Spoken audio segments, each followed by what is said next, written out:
কি বলো তো, এটা জলের পোকা। দেখো, তোমরা কি কেউ খাও? দেখো, আমরা এই জলের পোকাগুলো খাই।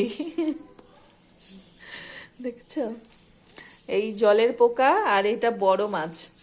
আর ওইটা কিন্তু জলের পোকা। হ্যালো এভরিওয়ান, আজকে আমাদের কি রান্না হয়েছে জানো? আজকে আমাদের বেশি কিছু রান্না হয়নি। হ্যালো এভরিওয়ান, আজকে আমাদের কি রান্না হয়েছে জানো? আজকে আমাদের একদমই সিম্পল রান্না হয়েছে। অনেক সিম্পল গো। হ্যাঁ, একদমই সিম্পল বলতে সিম্পলই। কদিন আমরা পুরো খেয়েছি মাছ টাছ, এই জন্য আজকে একদম আমাদের পুরো সিম্পল খাওয়া দাওয়া। আমাদের আজকে কি হয়েছে জানো? দেখা এভরিওয়ান, আজকে এটা হলো মুসুর ডাল করেছি। আর এখানে মাছের ঝোল, দেখো, কাতল মাছ আর কি বলে, কাতল মাছ আর চিংড়ি মাছ দিয়ে কি বলে এটা, কচু আছে না, ওই যে মুখী কচু, ওটা দিয়ে ঝোল করেছে। আর এখানে আছে দেখো, এটা হলো ভর্তা। ভর্তা কিসের ভর্তা বলো তো? এটা আছে না, কি বলে, মুখী কচু ভর্তা। কে কে পছন্দ করো মুখী কচু ভর্তা? আমি তো ভীষণ পছন্দ করি গো এই মুখী কচু ভর্তা। যা টেস্ট না, এই স্বাদের ভাগ হয় না কারোর সাথে। আর আর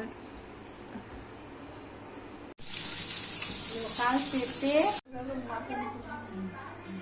হাই গাইস, লোকাল পেঁপে কে কে খাবে চলে আসো।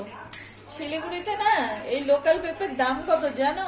80 টাকা। 80 টাকা একটা ছোট্ট একটু পেঁপে, এত দাম। আর এখানে লোকাল পাওয়া যায় না, বুঝছো, অনেক কষ্টে পাওয়া যায়, দাম বেশি নাই এখানে। এখন পেঁপে কাটছি, পেঁপে খাবো।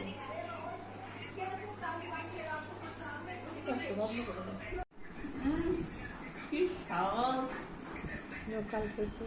লোকাল এই পেঁপের আর ভাগ হয় না। দারুণ দারুণ, তোমরাও চলে আসো খেতে। পাওয়া যায় না শিলিগুড়িতে না লোকাল জিনিস কম পাওয়া যায়, বুঝছো, সব চালানি পাওয়া যায়। চালানি জিনিস এখানে বেশি, ওই জন্য আমরা যখন লোকাল পাই তখন পুরো খাই। বন্ধ কর।